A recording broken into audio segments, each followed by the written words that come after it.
to do this. Do not judge my house either. I got you. I'm not even looking. I'm judging. Oh, Alicia's judging. All right, we're gonna call to order or open, I think would be the technical term. Yep. We're gonna open this, public hearing, scheduled at, 6:30 PM on 6/17/2026. Oh, you're gonna need to mute that. Can you mute your computer for just a minute? That's all right. Okay. All right, so a couple of strange points of order here from normal. We have severe weather on the way. Right now, the first round of it looks like it's going to get us in about 20 minutes. And then the next big wave is around 8 p.m. So what we have chosen to do, because at the end of the day, public safety is more important than the public hearing. So we are going to go ahead and open the public hearing. I'm explaining. Okay. We're going to do open the public hearing. We will allow the folks that are here to go ahead and ask their questions since they're here.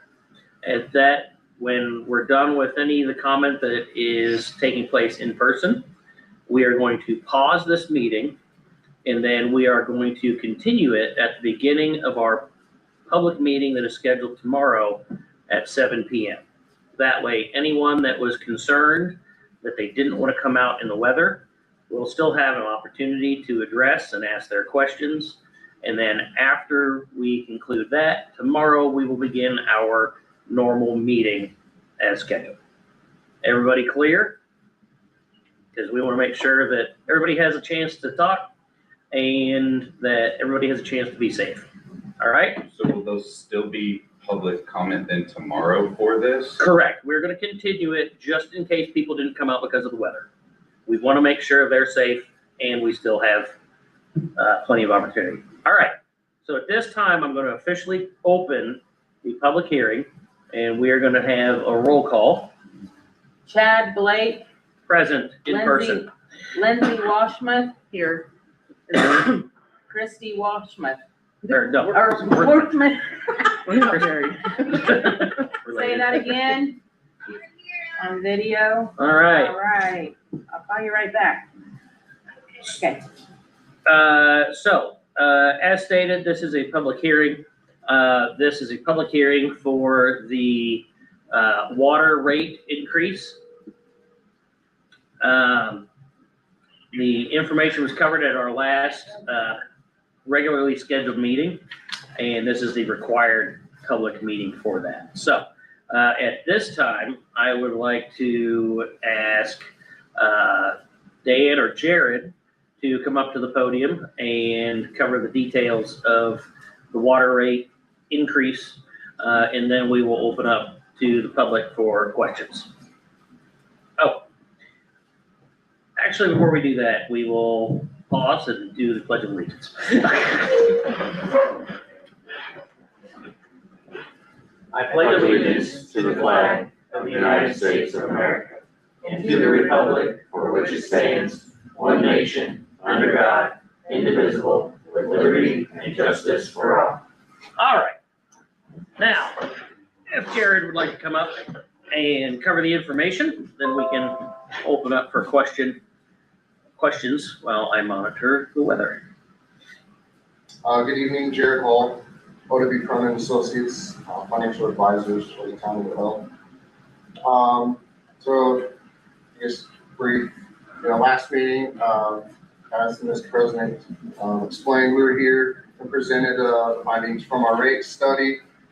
The results of those findings resulted in a needed or required increase in revenues of approximately 63.3% across the board. I guess just some of the high level. So I'm sorry. I have a hard time hearing with this. Sorry. Come a little closer to the mic. I heard 63.3% increase. Yes. Okay, go ahead. Which when you, look at the current rates, what we would consider an average or 4,000 gallon customer, the current rate for that, user would be $44.68. Under the proposed, rate structure, that increase would, change the rate to $72.97.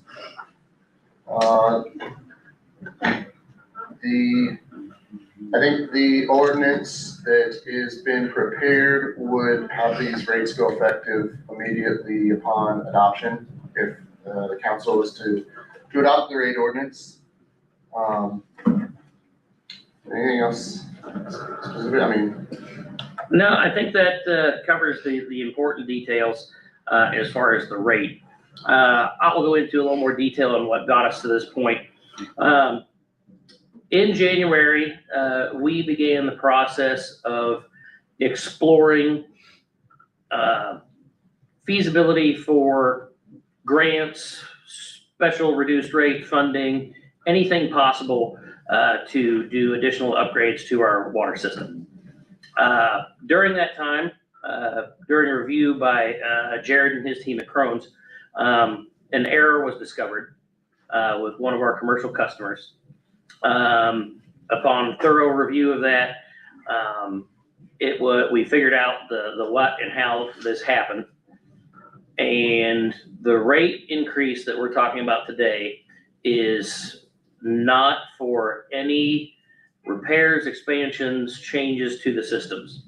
This is simply to correct the error that happened during our rate study that was done in 2021. At that time, there was an error with a meter that was replaced during COVID, and the error was corrected. So ultimately, this customer was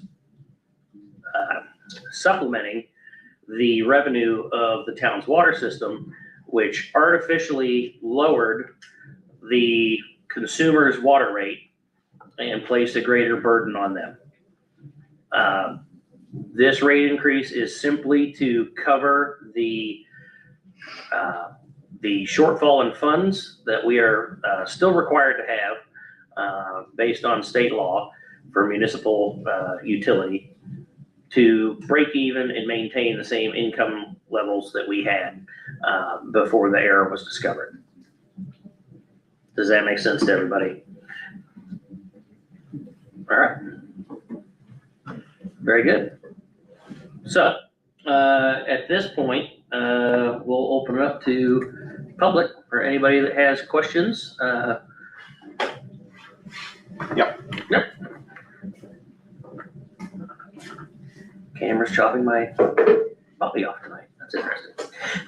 Kendall of Estate, 1301 North Erie. Okay, the commercial you talk about is Broadway. They were overbilled close to $3 million for several years. Is that correct? So we are not to confirm at the request of the customer, we're not confirming who the industrial customer was. But it's public record. So, are we required to refund that money? The town is currently working between their legal team and our legal team for a solution that makes both parties whole. Do we have an agreement with them yet? We do not. Is the amount that being discussed close to $1 million? Like 800,000? I don't have that information right now because no formal or informal offer information has been offered.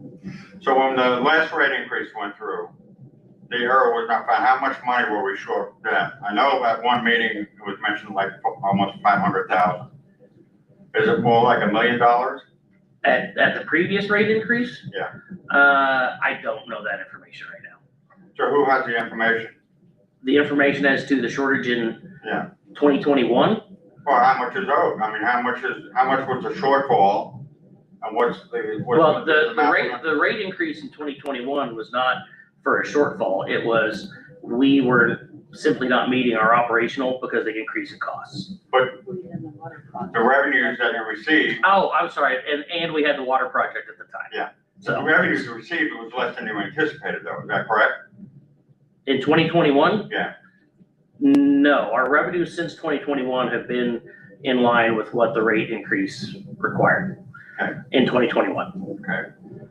So if you have to make this customer whole with some kind of payment, how would that comes out as this rate increase? Or would No. you try to, No part of this rate increase would be used to make the industrial customer whole.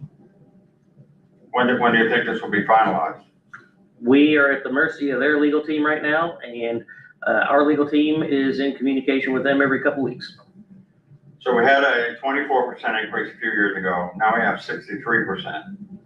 When's the next increase gonna come?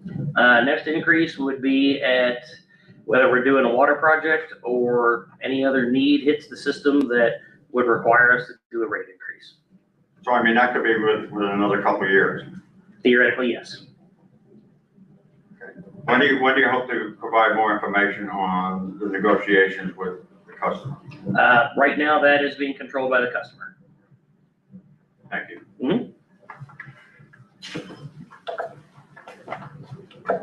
I'll make it notes. Hold on, sorry. He asked a lot of my questions. Sorry, give me just a second. You guys have anything? Go ahead. Go ahead. No, I'm still, hold on just a second. She's filtering. Yep, I am. I'm like, my spidey senses are less on. Yeah. While you're looking, I'm gonna see if I can figure out where that crackle's coming from.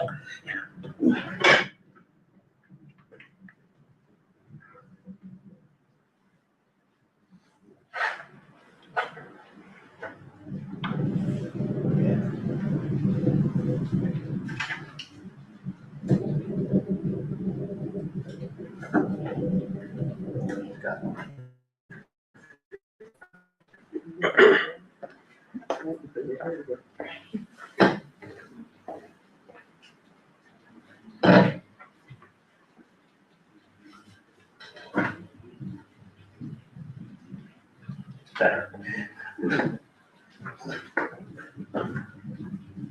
All right, Alicia West. Bear with me because I have so many notes. How exactly did this happen? There was a water meter that was replaced for that customer during COVID. The correct meter, due to supply chain issues, was not available. The meter that we brought in, we were told would work. The company that supplied the meter came out and programmed it for us, and it was set that it was working correctly.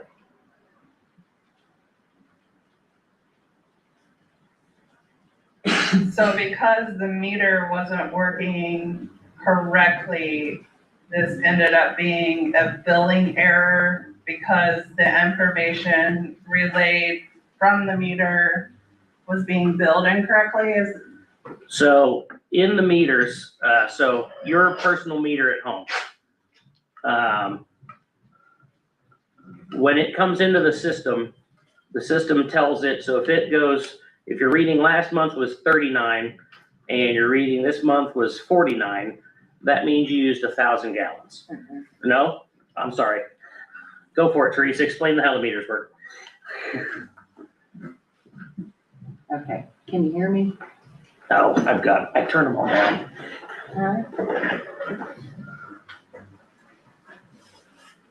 Go for it. Okay.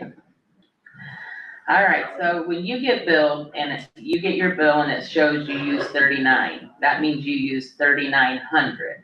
It adds 2 zeros to your account. When they put the Brockway meter in, back before my time in the office, the previous person was, I don't know, told or how it went, added those 2 zeros to their meter.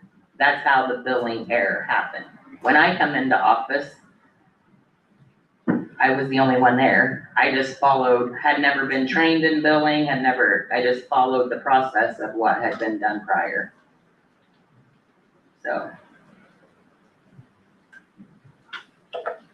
Go ahead. So then, because the zeros were added, am I understanding correctly that it was added in the wrong spot?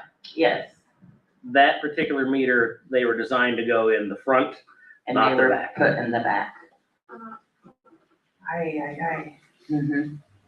So, I'm sorry, he was going through questions faster than I could keep up. And I think he answered or asked this question. How much, you don't know how much money we're talking here, or you do, or Rephrase, how much per, how much shortfall are we talking? oh, if this rate isn't approved? No. Oh, Like the deficit, how much money are we talking here? She's wanting to know how much money we overbilled Brockway. Is what Yes. say it Yeah. like that, yeah. yes, over the time frame, the information that Ken had is correct, it's north of 3 million.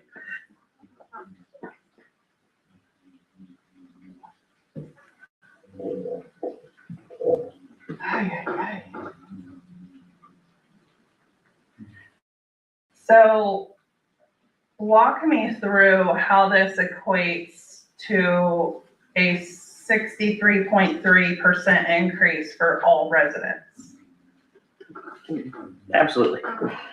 Okay, so if you add your 2 zeros onto your 49, that means you used 4,900 gallons. If this bigger meter, you're not supposed to add those 2 zeros, they use 10,000 gallons. When those 10,000 are multiplied by 2 zeros, they used 100,000, not 10,000. That's how that happened. Okay, When they do a rate study, we have to establish that the rate is sufficient to cover all the cost of operation. So when they did that rate study in 21, using the information, the billing, the revenue that was coming in, that's when they determined, well, with that revenue, your rate needs to be this. So what this is we still need that same amount of revenue. We had this customer come way down. Everybody else has to level off to make up for the subsidy that happened before. Because the rate is determined by, here's the total of everybody's payment to operate the water utility, ultimately. Yeah. Yes.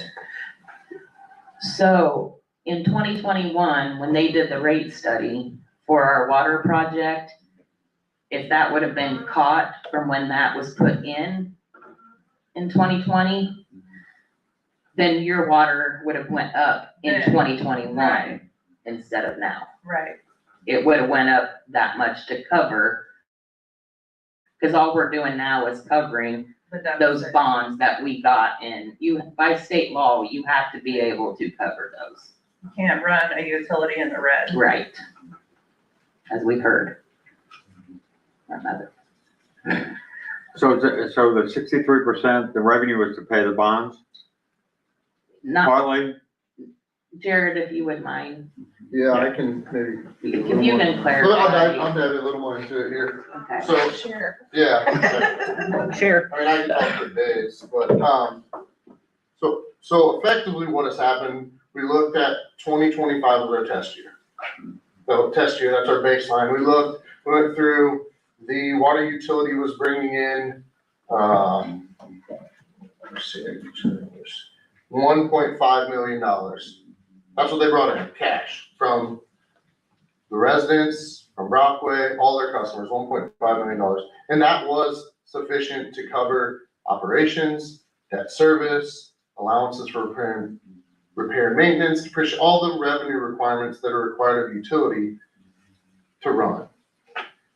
Upon looking through and looking at the billing data, we realized that there was an overbilling, as Teresa and Chad just talked about, there was an overbilling. Said, well, you can't keep billing them, you can't keep overbilling them, right? So now when we fix their bill to the correct levels, it creates a shortfall. We're no longer collecting all that revenue. All of that revenue, we still need the money, or the utility still needs the money to maintain operations. Costs.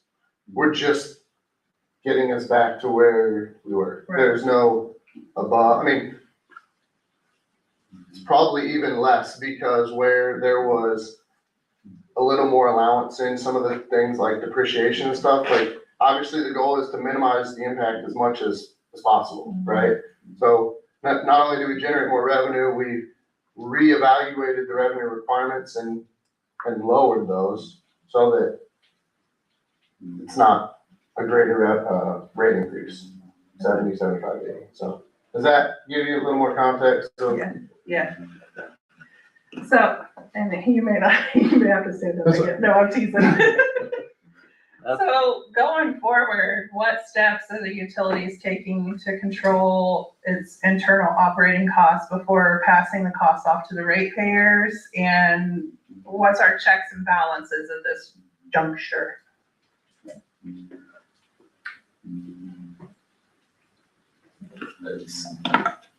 Well, one of the things that we have decided going forward is we are working on replacing all the oddball meters that function differently. Currently, we have 2 or 3 different types right now. We have 2 different types, and most of the bigger meters were older meters.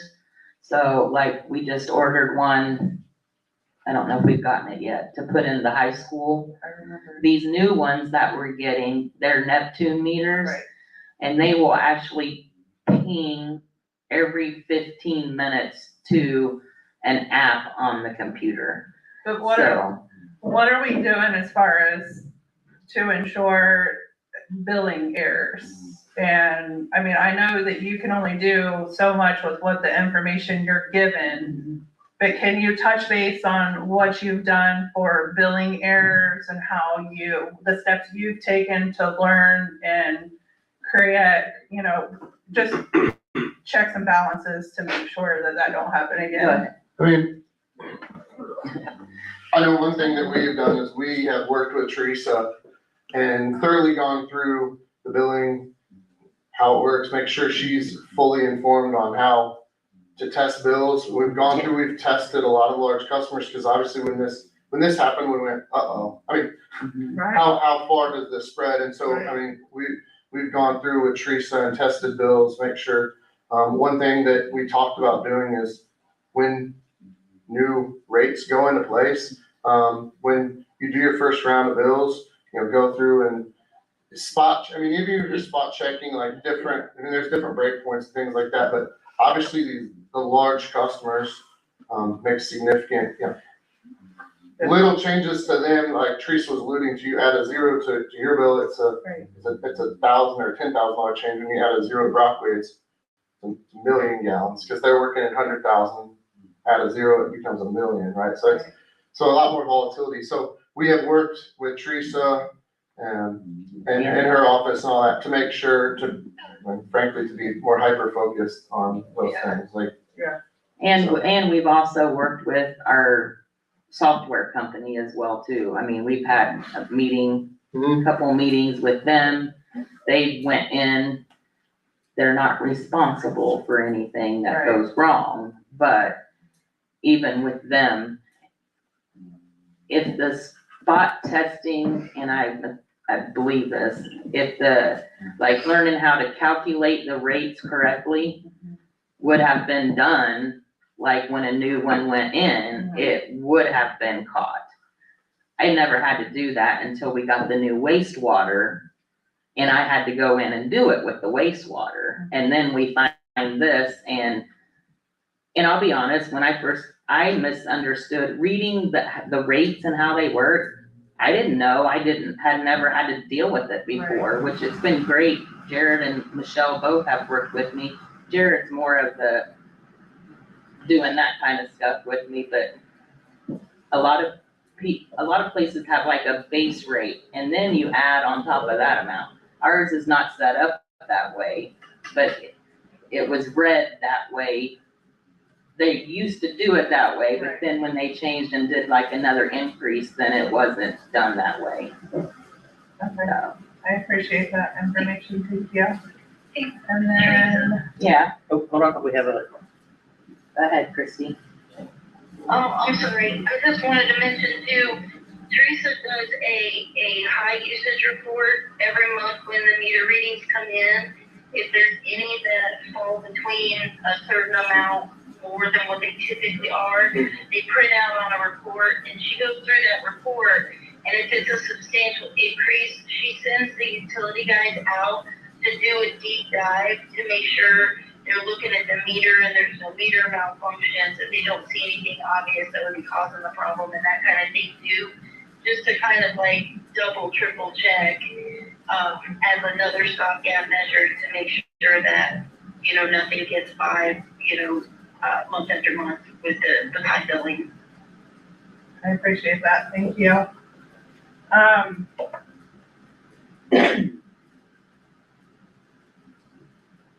And again, I apologize. When do we expect or forecast, guesstimate, whichever adjective you want to place in there, is that expect the next rate increase? Because obviously, if this is just to bring us to an even playing field, then what are we looking at as far as this water project that we're looking at and trying to get the Okra grant and such? So what will that look like for our residents for this new water project coming up? right now, when this was discovered, it put any hopes or dreams of the next water project on hold until we could get this figured out. Okay, hold on. So, So with this Okra grant that we're chasing down and these water mains that we're trying to replace. the Okra grant is for sewer. Oh, that's right. I'm Yes. sorry. So, Wait a minute. We when- just finished the water project. Right, when you do a project for water or sewer, you have to wait a cycle or a couple cycles. 7 years. So 7 years before we can go and Okay. get the same type of thing. Sorry, it's all meshing Um, together. As we've always explained, any upgrade to the system is ratepayer funded. We try to find ways to save money as much as we can. So once we get this leveled out and make sure that everything's right, that's when we'll go back to how are we going to make the improvements necessary. We know and acknowledge the difficulties that our water system has had over the years.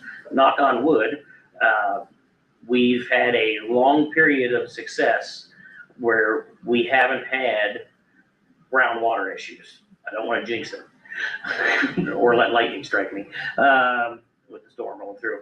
So we've been fortunate, but that doesn't mean we have to stop or we're not stopping. It's just we have to get this fixed. We have to show the State Board of Accounts, SRF, all those people that we have debt obligations to, that we have corrected this. Our revenues are maintained to where we can continue to service the debt that we have. And then we can resume the process. Right. We're still working on, Dan and his team are still identifying the areas and what we need to do as far as projects, and reaching out and finding out what opportunities are there. But we have to get this taken care of before we can even think about doing anything. Right. But to actually answer the question, sorry, that was, yes, we are still going to need increases in the future for the improvements that still are needed to our system, all right? That being said, that'll all depend on the costs and studies and everything that's done at that time and how much work we do. That makes sense? Yes, thank you. Sorry, I got it all. Years. It's been spinning with all the information in 5 seconds. Has the town obtained any funding to help our residents who have experienced a hardship due to this error? Because I know the last meeting, we talked about some South Madison County grants. I know it's not their long-term situation to provide long-term relief, I know that there is the trustee, but we mentioned it at the last meeting. Where are we in that process? So Jenny has been working with South Madison, and with the folks at Crohn's, trying to figure out how we would make that work. My biggest concern that I shared on it was, I don't want us to come up with something that takes care of some people for 1 or 2 months and then it's gone. You know, so it's trying to come up with legally, how can we make it sustainable, so that it's a benefit for residents long beyond just right now with this increase. So, So nothing yet, as of yet, but we're working on it, correct? still working on it. There's, like I said, there's processes, that they have to work through. And then what are our other funding options legally that we can do? We obviously can't take it out of the operating, Right. Expense of the water department. It can't come from, Won't say it. taxpayer I funds. thought he was gonna say cookie jar. No, we're no cookie jar tonight. So, You guys know me, and you guys know I'm about proactive. So my last question, and then I would like the opportunity to read a letter written by an elderly gentleman that could not be here. What are we going to do to inform our residents before the rate increase? Obviously, as we can tell, the storm has taken precedence over getting that word out. What are we going to do to get that out? Obviously, not everybody's on Facebook, you know, the same old, same old. I know we're working on a newsletter. we're actually, the plan is, sending an actual physical mailed letter to every water customer. William's already got it drawn up, we're just waiting. Waiting till it's for- time to okay. send it. Yeah.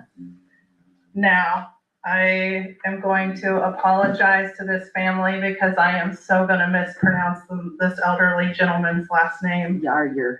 Thank you. Mr. Yarger asked me to read this letter, and he posted it on Facebook, on Lapel Chatter.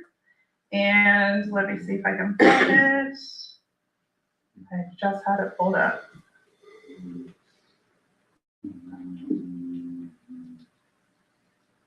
And of course, the internet's not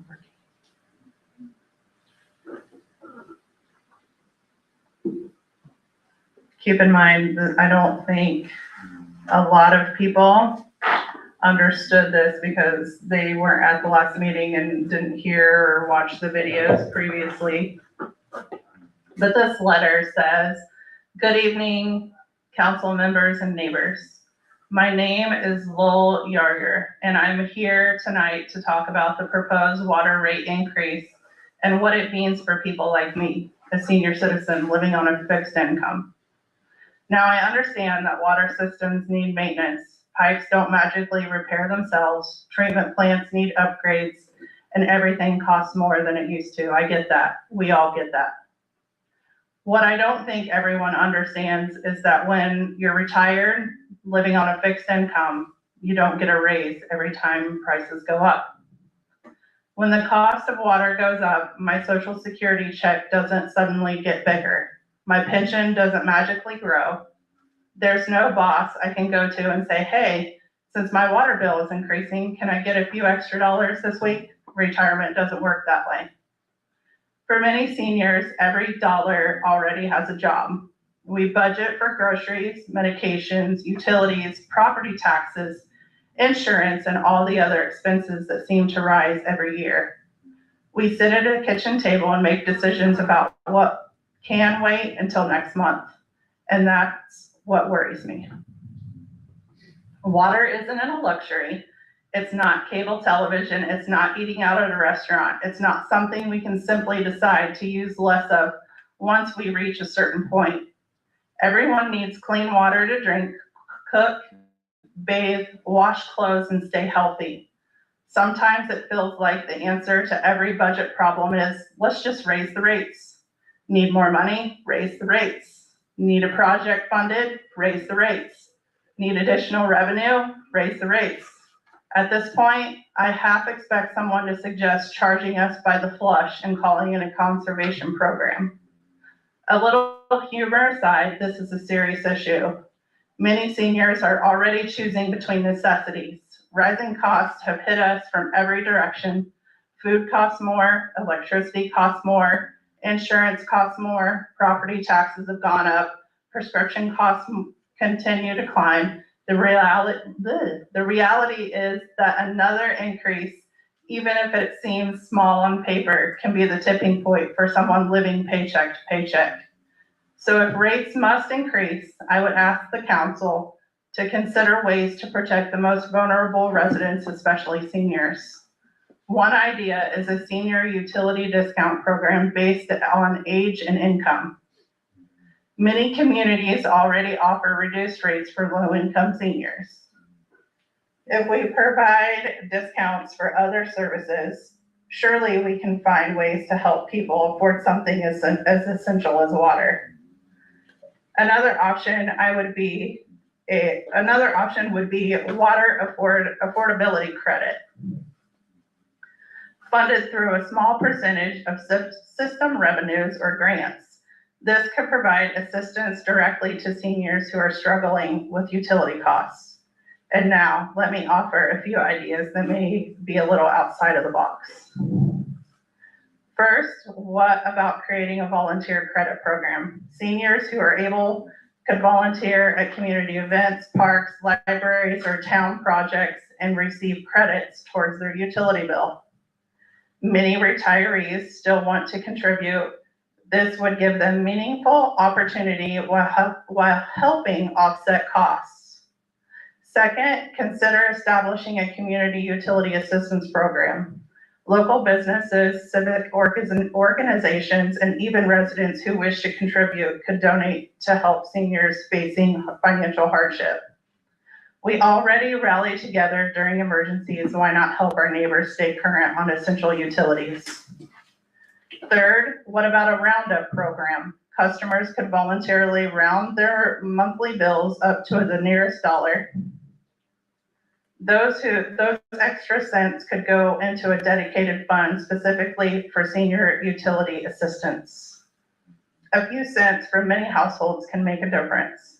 Fourth, before asking residents for more money, let's continue looking aggressively for grants, infrastructure funding, and partnerships.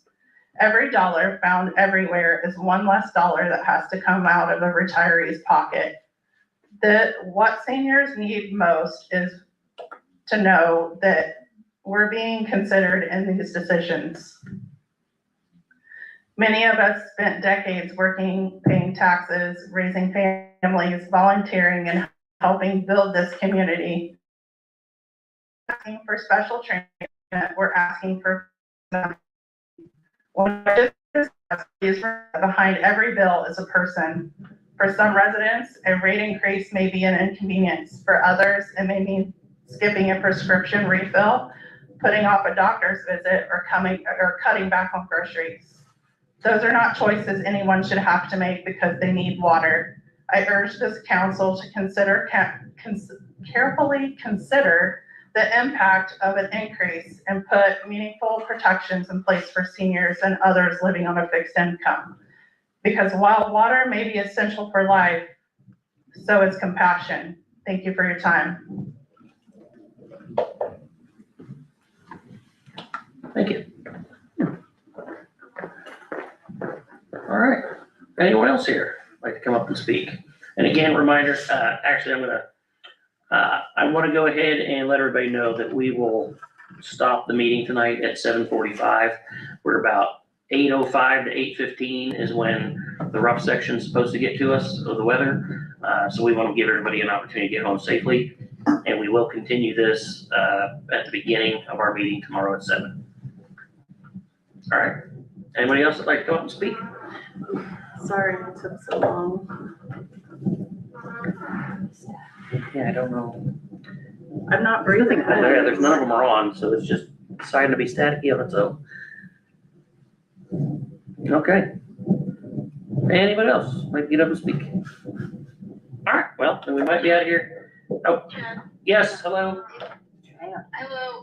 if we don't have any more speakers, is there anyone that could read Brianna's letter? Yeah. I'd offer to do it, but I'm not sure I can do it without having a copy. Nope, I was gonna do that and then, wrap it up. Oh, yes, I can find it on my computer. I'll have to stop watching the weather.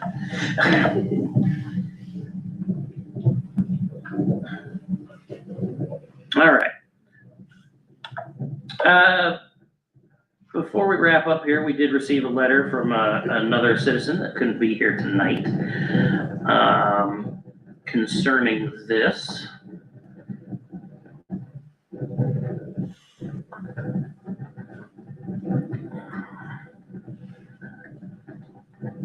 Okay. The letter is dated today. Dear members of the town council, I'm writing to formally object to the proposed water rate increase currently under consideration by the town of Lapel. For years, residents have raised concerns regarding the quality, appearance, and reliability of our water system. I know this firsthand because I have been one of those residents. Nearly 2 years ago, when I began reporting issues with my water, I was told by IDEM that I was the only person complaining. Since then, I have spent countless hours documenting water quality concerns, gathering records, communicating with agencies, speaking with residents, and bringing public attention to issues affecting our community. Today, we are discussing the possibility of substantial system improvements and the cost associated with replacing or upgrading portions of Lapel's water infrastructure. It is difficult not to reflect on how dramatically the narrative has changed. What was once characterized as an isolated complaint is now being discussed as a system-wide issue requiring significant investment. That fact alone demonstrates that residents who raise concerns early deserve to be heard, not dismissed. My efforts to bring attention to these issues have extended beyond local conversations. The concern of Lapel residents were highlighted in a nationally recognized article by Aaron Brockovich, helping bring broader awareness to problems many residents have experienced for years. The issues facing our water system are not new, and they did not arise overnight. I do want to acknowledge and thank Jenny Reske for reaching out to follow up regarding grant opportunities and funding avenues that I first encouraged the town to pursue in October 2025. I appreciated her willingness to engage and explore that could lessen the financial burden on residents. However, appreciation for those efforts does not change my position on the proposed rate increase. Before asking residents to pay more, the town should demonstrate that it has exhausted every avenue available for outside assistance, including state and federal grants, low-interest financing programs, infrastructure funding opportunities, and other sources of relief.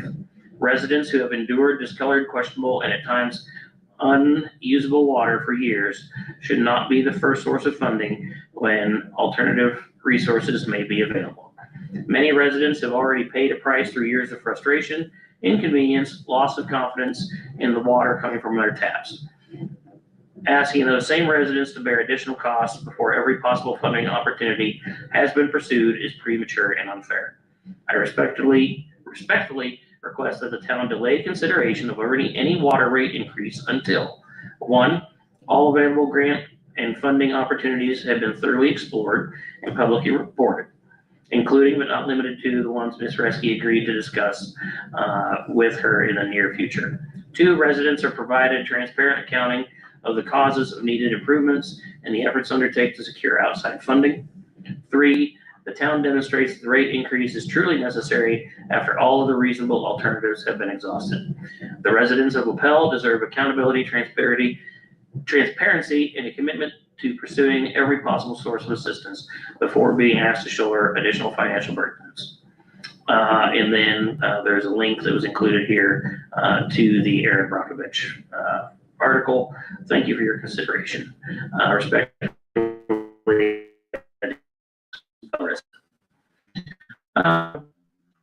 as I stated at the beginning of the meeting, or the hearing, that no part of this rate increase is for improving the system. This is simply to make up for the billing error that subsidized and lowered the residents' rates for the last 5 years, to bring up to the required funding levels that we have to have to meet our financial debt obligations. All right. that being said, we, what started, this and actually found the error was researching and looking for the information necessary to seek out those grants, and other funding resources. So in a way, the unfortunate is our looking into trying to find those other opportunities have brought us to where we are today.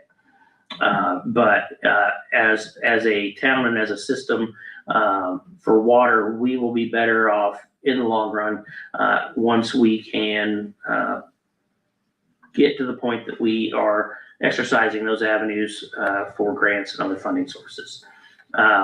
We used, SRF loans, at 0% interest rate, on the previous water project, that, ultimately saved, over, $5 or $6 million in interest over the course of the financing for that project. So, those opportunities are out there.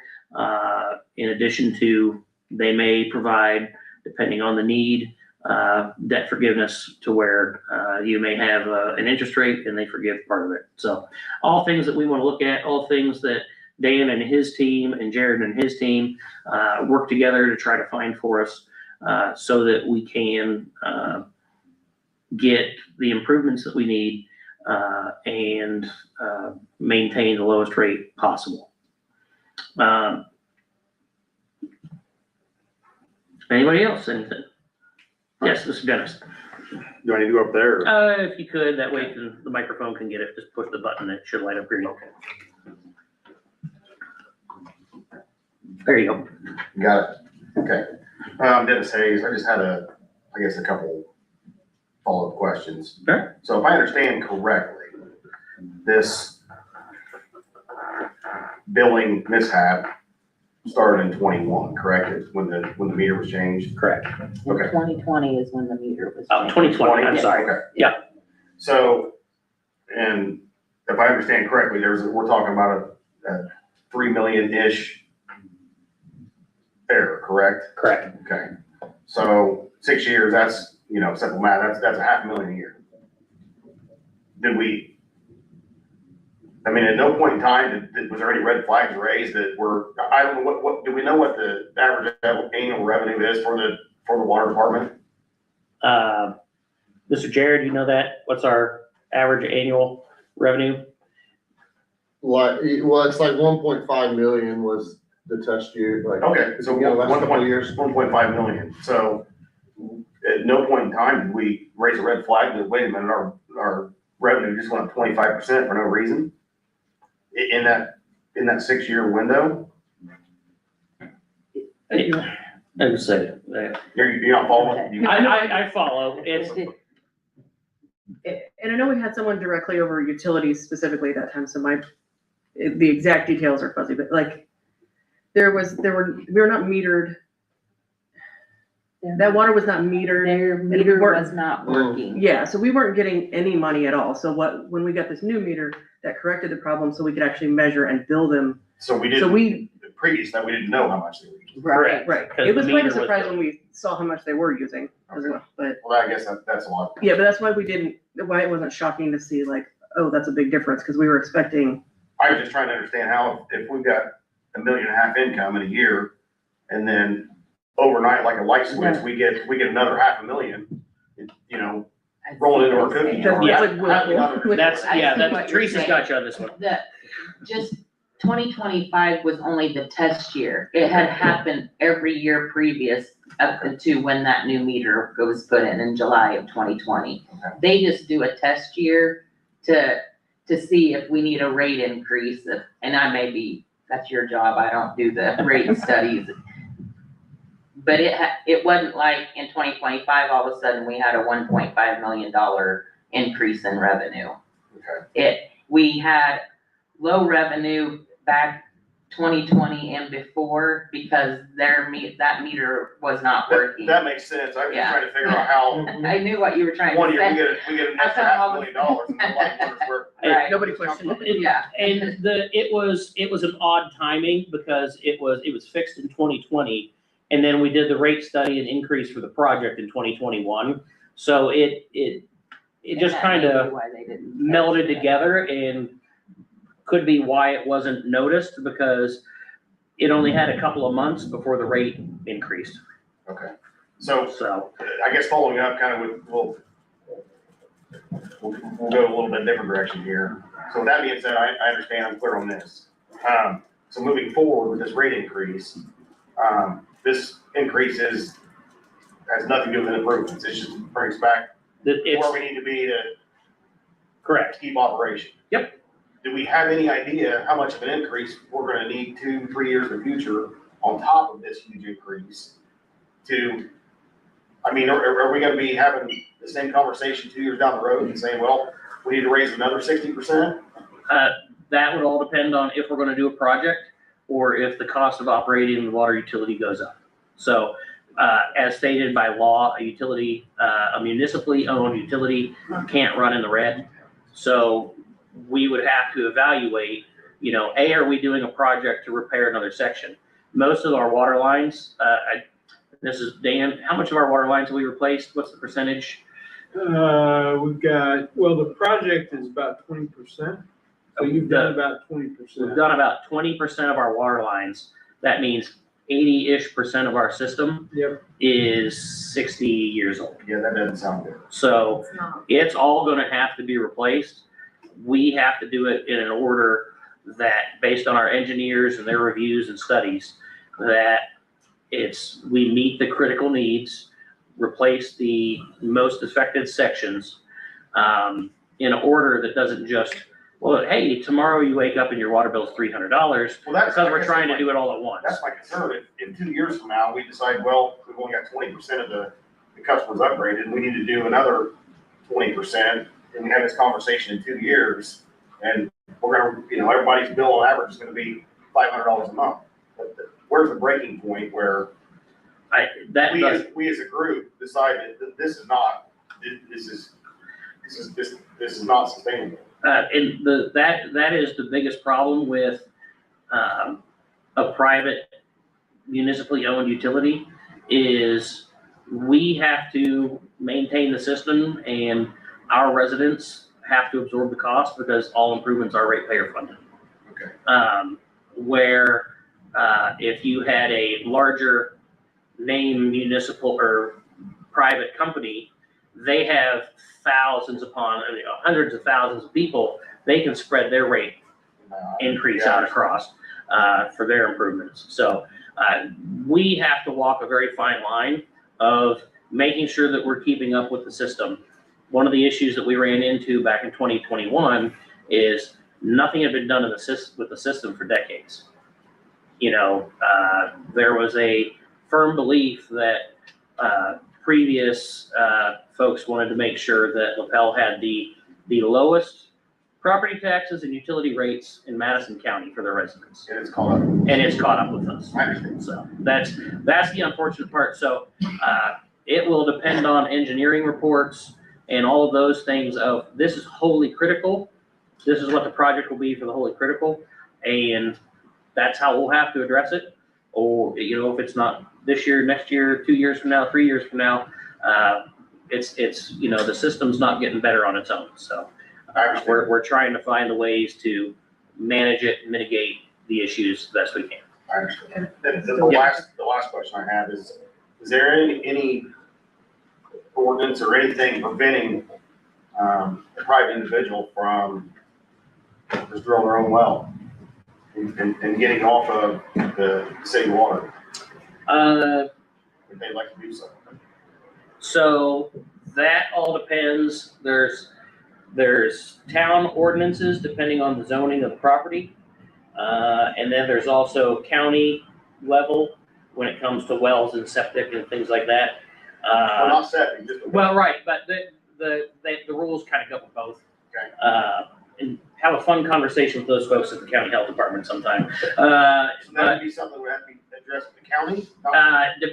First of all, there's a lot size requirement, which I don't know. For a well or just for a well and a septic? Because I didn't know there's a lot size requirement just for a well. It kind of spells out it spells out the requirements in the what do you think? You know, How do I say it? The Yeah, UDO. yeah. It kind of spells out what you need to do there. So it is possible? If you meet the requirements, it's there, yeah, You there's do a it way real well. there's a way to do it, but I do think you'll eventually end up having to go to county for it, which, yeah. But there is, on your last point too, Yeah, it's getting close. We okay, got- ideally, we want to do more improvements when we can get grants, so it's kind of, sometimes that's why we'll wait a little bit longer to do a project, because then we'll be eligible for grants at that time, so ideally, future funding, we do as much as we can with, when there are grants available that we can get a grant for. I don't want to take it. I would say, yeah, we, with the weather, is upon us. Well, the bad stuff's a few minutes away still. So what we're gonna do is we're gonna pause this meeting. We will reopen the public hearing at 7 PM tomorrow, same location. And, we will go from there. Everyone, please be safe getting home, and we'll see you tomorrow.